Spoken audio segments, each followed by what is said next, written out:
성경문도 함께합니다. 오늘 말씀 고린도전서 15장입니다. 고린도전서 15장 35절부터 49절까지 말씀 함께 합독하시겠습니다. 자, 고린도전서 15장 35절부터 49절까지입니다.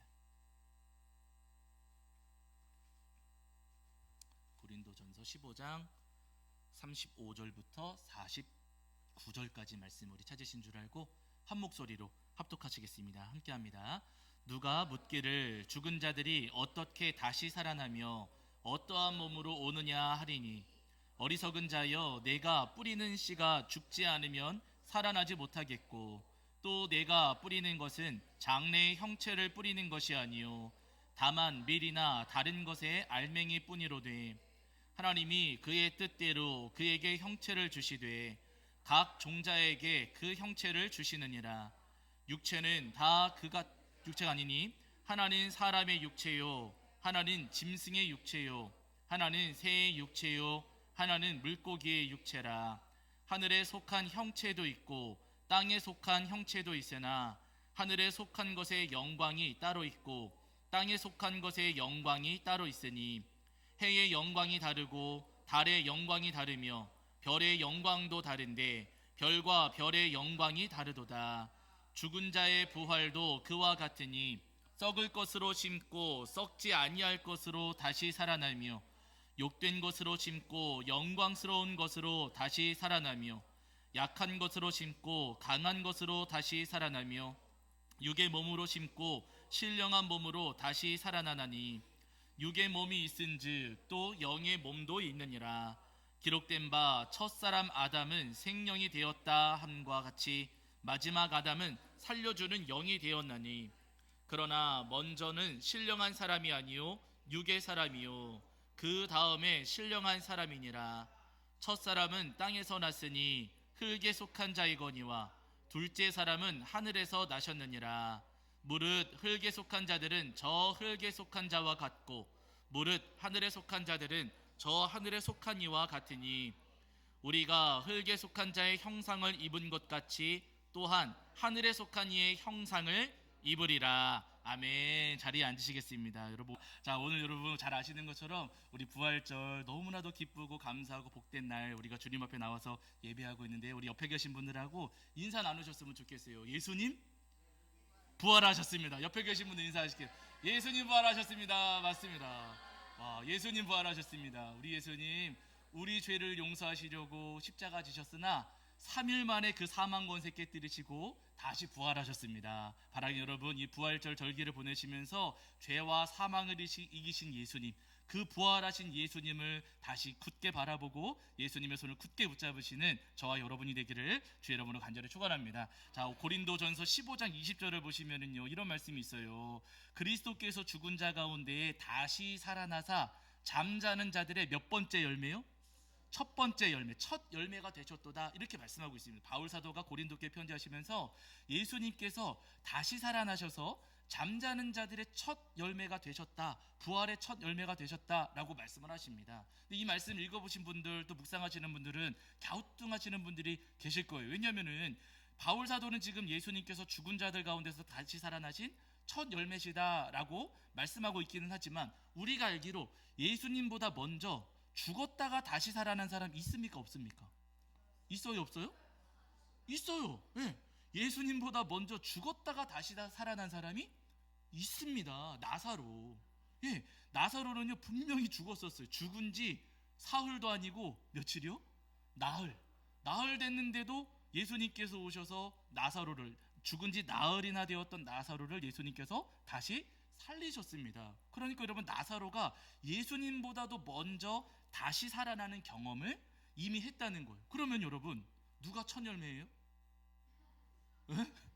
아니, 바울 사도는 예수님이시라고 하는데 예수님께서 다시 살아나서 잠자는 자들의 첫 열매가 되셨다, 바울 사도는 그렇게 이야기하는데, 복음서에서는 나사로가 먼저 살아났어요.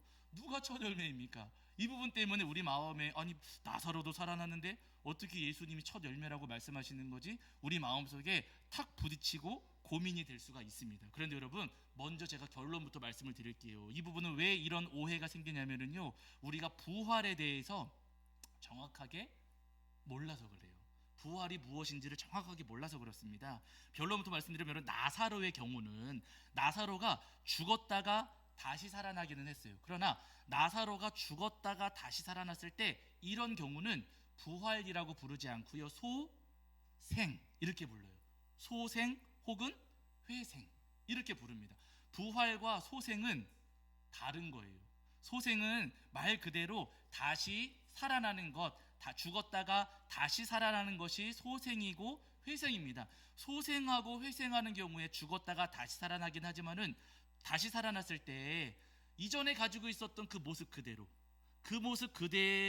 다시 살아나는 것뿐이에요. 그 경우를 가리켜서 소생, 회생 이렇게 부릅니다. 그러나 여러분 부활은 달라요. 죽기는 죽습니다. 그러나 부활의 경우에는요, 이전에 가지고 있었던 본래 모습 그대로 다시 살아나는 게 아니에요. 이게 다른 거예요. 여러분 이게 굉장히 중요합니다. 오늘 여러분 본문 15장 고린도전서 15장 여러분 42절부터 44절까지를 보세요. 42절부터 44절. 자, 고린도전서 15장 42절부터 44절입니다. 자, 우리 찾으신 줄 알고 함께 합독하시겠습니다. 함께 합니다. 시작. 죽은 자의 부활도 그와 같으니 썩을 것으로 심고 썩지 아니할 것으로 다시 살아나며 욕된 것으로 심고 영광스러운 것으로 다시 살아나며 약한 것으로 심고 강한 것으로 다시 살아나며 육의 몸으로 심고 신령한 몸으로 다시 살아나나니 육의 몸이 있은즉 영의 몸도 있느니라. 아멘. 이렇게 말씀하셨어요. 죽은 자의 부활도 그와 같으니 썩을 것으로 심었지만 어떻게 다시 살아나요? 썩지 아니할 것으로 살아나고 욕된 것을 심었지만 무엇으로 다시 살아나요? 영광스러운 것으로 다시 살아나고 약한 것을 심었지만 강한 것으로 다시 살아나고 육의 몸을 심었지만 신령한 몸으로 다시 살아난다라고 말씀하십니다. 여러분 부활하는 몸, 우리가 부활할 때 얻게 되는 그 부활체 이렇게도 부르거든요. 부활하게 되는 것은 여러분 부활할 때는요, 이전에 가지고 있었던 지금 가지고 있는 이 몸과 이 모습으로 우리가 다시 살아나는 것이 아니라 썩지 아니할 것으로 영광스러운 것으로 강한 것으로 또 신령한 몸으로 다시 살아난다는 거예요. 이게 부활입니다. 부활과 소생이 그래서 다른 거예요. 예수님께서 왜 첫 열매이십니까? 예수님께서는 소생하신 것이 아니고요, 예수님께서는 부활하셨다는 거예요.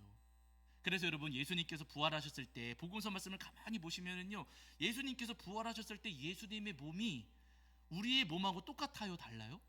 달라요. 네, 그 증거가 있습니다. 예수님께서 성육신으로 이 땅에 어린 아기의 모습으로 이 땅에 태어나셨을 때, 그리고 공생의 사역을 감당하실 때 십자가에 달려 돌아가실 때는 우리하고 똑같은 몸이셨어요. 그런데 예수님께서 십자가에 달려 돌아가셨다가 3일 만에 다시 살아나시잖아요. 그때 예수님의 몸은 이전의 몸과 다른 몸입니다. 그래서 여러분 증거가 뭐냐면은 예수님께서 부활하셨을 때 그때 제자들이 예수님 부활하신 사실을 모르고 어느 집에 다 숨어 있었어요. 한 집에 모여가지고 제자들이 숨어 있었습니다. 문을 전부 다 닫아 걸고 창문도 다 닫고, 그러고서는 그 집에 제자들이 막 두려워가지고 막 떨면서 어느 집에 숨어 있었어요. 누가 마음대로 이 집에 들어오려면 문을 열고 들어와야 될 텐데 그러지 않고서는 절대로 들어올 수가 없거든요. 그런데 이 제자들이 그 집에 모여가지고 막 숨어 있을 때 그 집에 갑자기 누가 나타나세요? 예수님께서 나타나세요. 예수님께서 그 집에 쑥 들어오셨습니다. 여러분 우리하고 똑같은 몸이라면은 문 안 열고 들어갈 수 있어요? 없어요? 없어요. 그런데 여러분 예수님께서는요, 부활하셨을 때 문도 열지 않으시고 그 집으로 들어오셨습니다. 그러니까 우리의 몸하고는 다른 몸으로 부활하셨다는 거지요. 그리고 여러분 그날 예수님께서 부활하셨을 때 제자들이 그 사실을 모르고 엠마오로 가고 있었던 제자들 두 사람이 있었어요. 두 명의 제자가 엠마오로 가고 있는데 그들이 둘이서 이런저런 얘기 나누고 예수님에 대한 이야기 나누고 예루살렘에서 있었던 이야기들을 이런저런 이야기를 나누고 있을 때 그때 예수님께서 그들 곁에 짠 하고 찾아가셨습니다.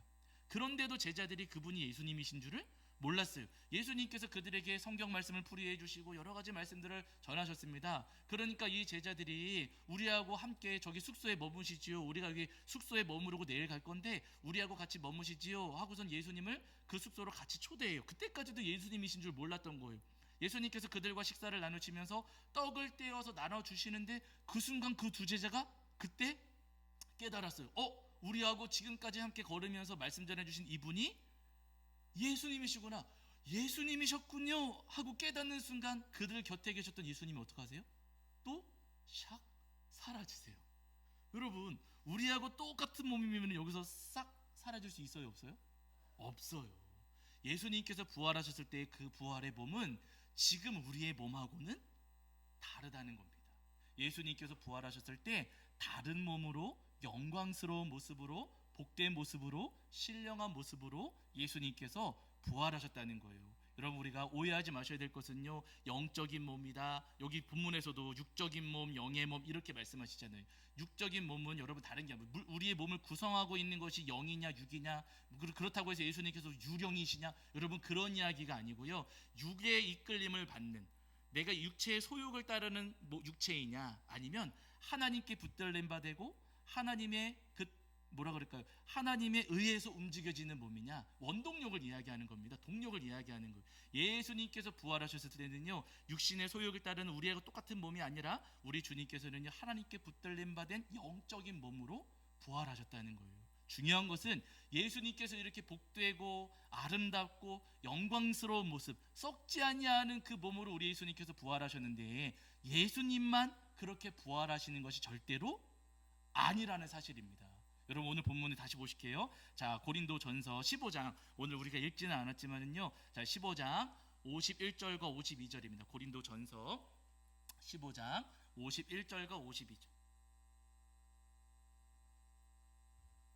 자, 고린도전서 15장 51절과 52절 읽겠습니다. 시작. 보라, 내가 너희에게 비밀을 말하더니 혈과 육은 하나님 나라를 이어받을 수 없고, 또한 썩는 것.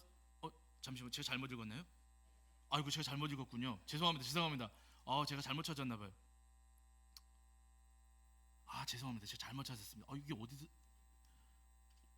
네. 제가 잘못 읽었죠? 네, 죄송합니다. 잠깐만요. 51, 52. 잠깐만요. 제가 어디를 찾았죠? 네, 51, 52. 제가 말을 잘못했나 봐요. 15장 51, 52. 51절, 52절. 자, 51절 52절입니다. 시작. 보라, 내가 너희에게 비밀을 말하노니 혈과 마지막 나팔 순간에 호련이 다 변화되느니 나팔 소리가 나매 죽은 자들이 썩지 아니할 것으로 다시 살아나고 우리도 변화되리라. 아멘. 맞습니다. 여기 여러분 51절 52절에서 말씀하시기를 마지막 나팔의 순식간에 호련이 다 어떻게 된다고요? 변화되리니 말씀하시고, 중요한 거 여러분 52절입니다.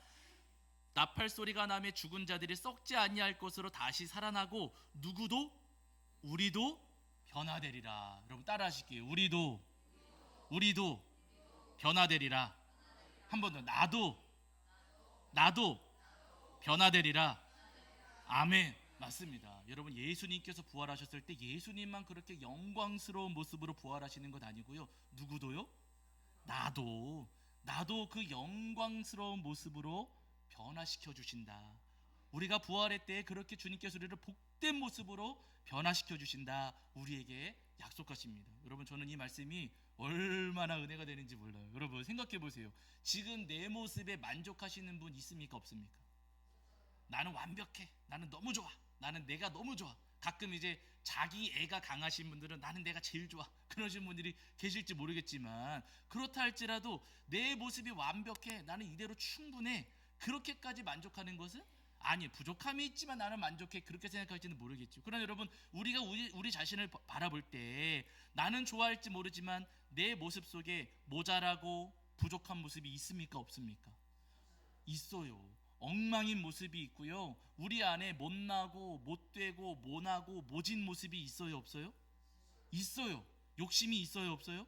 욕심 많고 고집 있어요, 없어요? 고집 세고 교만하고 게으르고 이기적이고 거짓말도 잘하고 까칠하고 속이 넓은 척하지만 어때요? 저만 그러나? 맞아요. 밴댕이같이 이만큼 좁고 완고하고 어리석고 차갑기도 하고 무지하고 나약하고. 여러분, 우리 자신을 바라볼 때 우리 안에 못되고 못나고 모나고 모자란 모습들이 너무나도 많이 있습니다. 내가 나 자신을 바라보아도 나 자신이 부끄럽고 민망하고 나 자신이 너무나도 실망스러울 때가 있어요. 여러분, 이 모습 이대로 내가 다시 살아난다? 이 모습 이대로 다시 부활한다?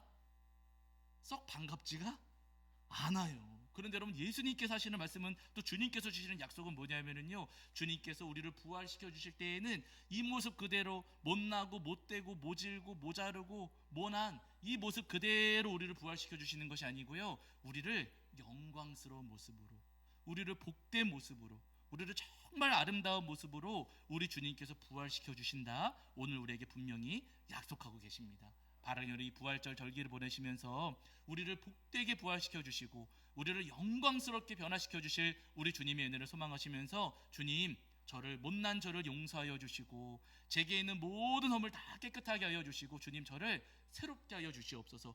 온전한 하나님의 자녀로 제가 완전히 거듭날 수 있도록 주님 도와주시옵소서 기도하시는 저와 여러분이 되기를 주의 이름으로 간절히 축원합니다. 여러분, 성경을 보시면은 우리 예수님께서 허물 많고 죄 많은 사람들, 또 가능성 없고 소망 없는 사람들을 만나 주시면서 그들을 고쳐 주시고 그들을 변화시켜 주시는 장면들이 많이 나와요. 여러분 잘 아시는 그 혈루증을 앓던 여인, 무려 12년 동안이나 혈루증으로 고생을 했고 그 병을 고치기 위해서 수많은 사람들을 찾아다녔습니다. 그런데 여러분, 이 여인을 고칠 수 있는 사람이 있어요, 없어요? 없어요. 단 한 사람도 이 여인을 고칠 수가 없었습니다. 여러분, 우리도 마찬가지예요. 나를 고칠 수 있는 사람이 있어요, 없어요?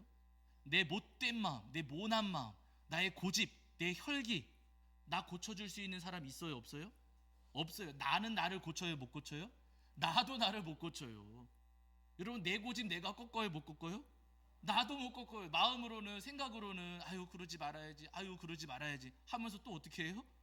또 반복하는 거예요. 나도 나를 어쩔 수가 없습니다. 이 여인 누구도 고치지 못했던 것처럼 우리를 고칠 수 있는 사람도 사실 이 땅에는 아무도 없다는 거예요. 근데 중요한 것은 이 여인을 누구도 고치지 못했는데 이 여인이 어느 날 예수님에 대한 이야기를 들었고 예수님께서 지나가신다는 소식을 들었습니다. 예수님이면 나를 고치실 수 있을 것 같아 싶어가지고 이 여인이 예수님 지나가시는 그 길을 뛰쳐나와가지고 사람들 틈을 비집고 들어가서 예수님의 옷자락을 딱 붙잡았어요. 그랬더니 여러분 어떤 일이 벌어져요? 마가복음 5장 29절, 제가 읽어드릴게요. 마가복음 5장 29절에 이에 그의 혈로 근원이 곧 마름에 병이 나은 줄을 몸에 깨달으니라, 이렇게 말씀하고 있어요. 이 여인이 예수님의 옷자락을 딱 붙잡았을 때 혈로 근원이 곧 마름에, 이렇게 말씀하십니다. 그러니까 여러분, 이 여인이 고쳐졌을 때 그냥 그 증세만 조금 좋아진 겁니까? 뿌리채 완전히 고쳐진 겁니까? 뿌리채 완전히 고쳐진 것이고, 조금 있다가 1년 2년 뒤에 나은 겁니까? 그 즉시 나은 겁니까? 그 즉시 나았어요. 누구도 고칠 수 없는 사람이었지만 누가 고치신다고요? 예수님께서 고치신다고요. 어느 누구도 나를 고칠 수 없고 어느 누구도 내 고집 꺾을 수 없고 어느 누구도 내 마음 깨뜨릴 수 없지만 누구는 나를 고치실 수 있어요? 예수님은 나를 변화시키실 수 있고 예수님께서는 나를 고치실 수가 있다는 거예요. 여러분, 문둥병자도 그랬어요. 누가복음 5장에 보시면 예수님께서 어느 마을에 들어가셨을 때 그 문둥병자가 이제 예수님을 찾아옵니다. 그 당시에는 이 문둥병을 천벌로 생각해서 하나님의 징계를 받은 사람들, 하나님께 벌 받은 사람들 하면서 문둥병자들을 혐오하는 일들이 있었어요. 다 그냥 배척하고 돌 던지고 막 욕하고 막 그랬습니다. 그러니까 여러분, 이 문둥병자들은요, 손가락질 받으면서 어떠한 소망도 없이 그냥 죽을 날을 기다리면서 살아갈 수밖에 없는 사람들이었어요. 근데 이 사람이, 이 문둥병자가 예수님 오셨다는 소식을 듣고서는 예수님께 찾아왔어요. 그러고서는 이 문둥병자가 예수님께 고백할 때 뭐라고 고백하냐면요, 원하시면 나를 깨끗하게 하실 수 있나이다. 예수님께서는 저를 깨끗하게 하실 수 있습니다. 어떤 약으로도 안 되고 어떤 사람으로도 안 되지만 예수님은 저를 완전하게 하시고 저를 온전하게 하실 수 있습니다 라고 이 문둥병자가 예수님께 고백했습니다. 그랬더니 예수님께서 그의 몸에 손을 대어주시고 말씀하세요. 내가 원하노니 깨끗함을 받으라. 그랬더니 여러분, 나병이 곧 떠나가니라. 누가복음 5장 13절에서 하시는 말씀입니다. 누구도 고칠 수 없고 어떤 방법으로도 되지 않습니다. 그러나 여러분, 누가 변화시키신다고요? 예수님께서는 변화시키실 수 있다는 거예요. 뿌리채, 그 근원을 완전히 고치시고 변화시키실 수 있는 예수님이세요. 여러분 우리 모두 다 마찬가지입니다. 우리 안에 뿌리 깊은 죄가 있고요. 해도 해도 끊어지지 않는 죄의 습관들이 있어요. 평생을 살아오면서 결단했지만 또다시 반복하는 죄의 습관이 있어요, 없어요? 있어요. 나도 나 자신을 어떻게 하지 못하고 내가 나를 볼 때에도 한심할 때가 분명히 있습니다. 그렇게 허물이 많고 잘못이 많고 문제가 많지만 그러나 누가 우리를 변화시키신다고요? 예수님께서는 이런 나를 변화시키실 수 있습니다. 나는 안 돼요. 목사도 여러분들을 못 고칩니다. 그러나 예수님께서는 우리를 변화시키실 수 있다는 거예요. 제가 얼마 전에 그 간증 영상을 하나 본 적이 있어요. 여러분 다 아실지 모르겠지만 저는 잘 모르는 사람입니다. 래퍼, 노래하는 사람, 래퍼. 네, 래퍼 가운데 사츠키라는 사람이 있대요. 보셨는지 모르겠어요. 네, 근데 저는 개인적으로 랩 뭐 이런 거에는 관심도 없고, 그리고 솔직히 저는 개인적으로 문신한 사람들이 저는 그냥 좀 그래요. 그래서 어느 식당에 가서 그 직원분들이 이렇게 문신하고 있으면 저는 그 식당 잘 안 가요. 괜히 싫어요. 저는 문신이 좀 그래요. 근데 이 가수가 얼굴에도 문신하고 있고 막 목에도 문신하고 있고 막 그래요. 저는 딱 볼 때도 조금 눈살이 찌푸려지는 그런 장면이었거든요. 근데 이분의 고백이 뭐냐면은, 이분이 가수 활동을 하면서 자기를 좀 지도해주고 가르쳐주는 선배 혹은 선생님 같은 사람이 있었대요. 어느 날 이 사람이 자기를 작업실에 불러가지고 작업실 한번 놀러와 해가지고 갔더니 여러 사람들이 모여 있었고 그 사람들이 손에 뭘 이렇게 다 들고 있더랍니다. 그럼 너도 해 권하는데 뭐 좀 깨름직해서 싫어요 막 거절했대요. 그런데 그 자기를 지도해주는 사람이 괜찮아, 좋은 거야, 이거 그냥 기분 좋아지는 거야, 이거 진통제 같은 거야 하면서 계속 권하는 거예요. 그러니까 거절할 수 없어가지고 받아들였는데 무슨 연기 같은 걸 흡입을 했대요. 연기가 마셔봐, 뭐 연기를 마셔봐 해가지고 이렇게 흡입을 했는데, 그러면서 이 사람이 앞에서 안녕 하고 인사를 하더래요. 뭐예요? 마약이었던 거예요. 펜타닐이라고 하는 마약. 네. 그 마약을 그렇게 하게 만들었고 그 이후부터 이분이 마약에 중독된 겁니다. 하기 싫어도 끊을 수가 없더래요. 자기 의지로 이 마약을 끊을 수가 없더래요. 한 3년 정도를 그렇게 이분이 고생을 하고 살았는데 제정신이 아니고요. 마약 어느 날 눈 떠보면 문신이 있더라는 거예요.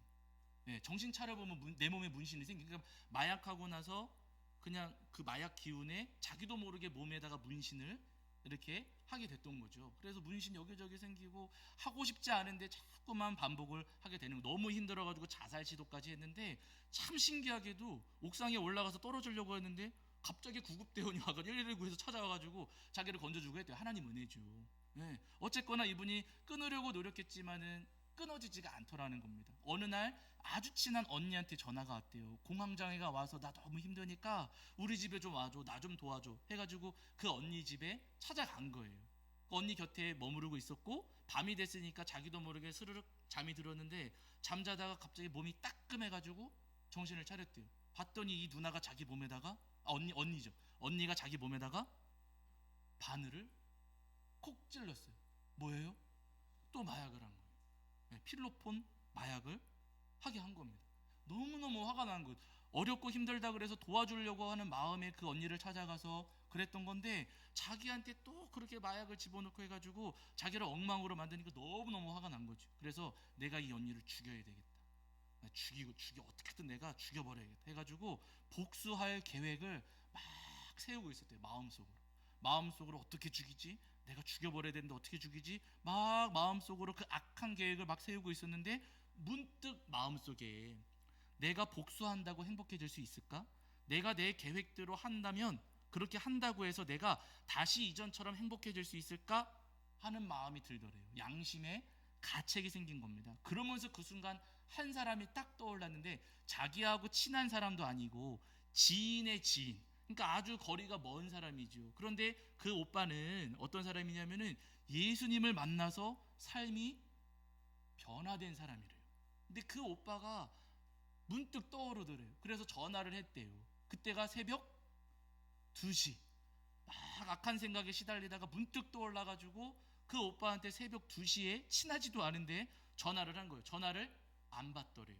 그러고 나서는 한 4시쯤 됐는데, 새벽 4시쯤 됐는데 그 오빠에게 전화가 왔답니다. 내가 잠자다가 갑자기 느낌이 이상해가지고 잠에서 깼다. 깨서 보니까 너 전화가 와 있었고 그래서 내가 너한테 급히 전화를 한 거다라고 오빠가 이야기를 하랍니다. 그래서 그 오빠한테 다 이야기를 했대. 내가 지금 너무 힘들고 내가 죽을 것 같다. 나 마약이 싫은데 그런데 내가 마약 중독자가 된 것이 나 자신이 너무 싫다. 나도 오빠처럼 변화되고 싶다. 도와달라. 이야기를 한 거예요. 그랬더니 이 오빠가 너 그런 아이 아닌 거 하나님께서도 다 아신다. 내일이 주일이니 아침이 되면 주일이 되니 너 나하고 같이 교회 가자 하더라는 겁니다. 그래서 이분이 지금 거의 밤을 샌 거거든요. 며칠 동안 밤을 샌 상태로 그 오빠를 만나서 같이 예배를 갔대요. 근데 여러분 생각을 해보세요. 저희 교회도 그럴 거예요. 여기 목에 문신한 사람이 교회에서 앉아 있어요. 뭐 어떻게 하시겠어요? 예? 이 사람 뭐지? 그러지 않겠습니까? 그리고 여러분 이분도 이 사치키라고 이분도 여러분 교회를 다닌 적은 거의 없으니까 그리고 거의 몇 날 며칠을 밤새고 나서 그 예배당의 자리에 가서 앉아 있는 거니까 예배를 드린다고는 하지만 사실은 그냥 계속 졸고 있는 거예요. 꾸벅꾸벅 졸면서 그 자리에 앉아 있는데 설교하시던 목사님께서 설교하시다가 중간에 갑자기 찬양을 하시더래요. 찬양하라 내 영혼으로 찬양하시죠. 설교하시다가 중간에 그 찬양을 부르시더라는 겁니다. 근데 문득 어디서 들어봤는데 생각해 보니까 아주 어렸을 때 자기가 아주 어렸을 때 엄마가 자장가처럼 불러주었던 찬양이더래요. 그 찬양을 그 목사님께서 예배 설교하시다가 갑자기 찬양하시더라는 겁니다. 근데 그때 그 찬양을 듣는 그 순간 마음속에 내가 너를 환영한다. 내가 너를 정말로 사랑한다 하는 마음이 느껴지더라는 겁니다. 그래서 눈물을 줄줄 흘리고 있는데 갑자기 목사님이 또 부르시더래요. 앞으로 나오라고. 앞으로 나오라고. 앞으로 나오라고 이렇게 부르시더니 머리에 손을 얹고 기도해 주시는데 너 원래 하나님 딸이야 하시면서 머리에 손을 얹고 기도를 해주시더래요. 근데 왜 그랬는지 모르겠는데 이마에서 땀이 그렇게 막 줄줄줄 흐르더라는 겁니다. 그러고 나서는 예배를 마치고 그날 집에 돌아왔어요. 여러분 사단 마귀가 가만히 둘 리가 있습니까? 없습니까? 없죠. 이분이 이제 무서우니까 불 다 켜놓고 그리고 찬양 틀어놓고 잠을 자려고 이제 불 끄면 너무 무서워서 불 다 켜놓고 찬양 틀어놓고 이렇게 잠을 자는데 중간에 문득 깨보면은 불은 다 꺼져 있고 찬양도 다 꺼져 있더라는 거예요. 나는 분명히 켜놓았는데 이게 다 꺼져 있더라는 거예요. 그러면서 귓가에 무슨 이상한 소리가 맴도는데 너 왜 우리를 떠나려고 하냐? 너가 하나님을 믿는다고? 너까짓 게 하나님을 믿는다고? 하면서 막 비웃는 소리가 막 들리더라는 거예요. 사단 마귀가 이분을 방해하고 있는 거예요. 예수님께로 하나님께로 못 가게 하려고 사단 마귀가 막 방해하는 겁니다. 그러니까 이분이 또 깨어나가지고 다시 그 오빠한테 전화를 했대요. 도와달라고. 그랬더니 그 오빠가 지인들과 함께 그 숙소에 찾아와가지고 함께 기도해주고 함께 찬양하고 그리고 함께 말씀도 읽었대요. 시편 말씀. 근데 너무 놀라운 것은요. 시편 말씀을 함께 읽는데 여러분 복 있는 사람은 하잖아요. 여러분 시편 읽으시면서 회개한 적 있으세요? 없으세요? 저는 시편 읽으면서 회개한 적 있을까요? 없을까요? 없어요. 시편 읽으면서 회개할 그런 찔리는 구절 잘 못 느꼈거든요. 너무 놀랍게도 이분이 그 시편을 읽어 내려가면서 회개하기 시작을 했다는 거예요. 이 죄인이 나였습니다. 시편을 읽으면서 아주 그냥 뜨겁게 회개가 되었고 한참 동안 그 지인 오빠, 그 오빠의 지인들 그들과 함께 그분들과 함께 막 기도하는 가운데 한참 동안 회개하고 있었는데 어느 순간 마음이 그렇게 편안해지더래요. 마음에 큰 평안함이 찾아왔고 기도를 다 마친 다음에는 집안 구석구석에 숨겨져 있었던 그 약물들 그거 다 끄집어내서 전부 다 내다버리고 그리고 그날부터 매일같이 성경을 읽고 기도하기 시작을 하는데 여러분 성경이 그렇게나 재밌답니다. 얼마나 성경 말씀이 재밌냐? 이분이 6시간 동안을 읽었대요. 6시간. 여러분 6시간 동안 자리에 앉아서 성경 읽은 적 있으세요? 저는 있을까요? 없을까요? 목사인데? 아니 없어요. 죄송합니다. 없어요. 6시간 동안 저도 그렇게까지 성경 읽은 적은 솔직히 없어요. 근데 여러분 이분은요 성경이 너무너무 재미있고 말씀이 마음에 팍팍팍 와닿으니까 6시간 동안이나 말씀을 읽고 그 이후부터 이분의 삶이 회복되고 고쳐지고 가족들도 회복되고 이분의 모든 삶이 회복되는 놀라운 변화의 역사가 일어났다는 겁니다. 여러분 이분이 지금은요 간증하고 다니세요.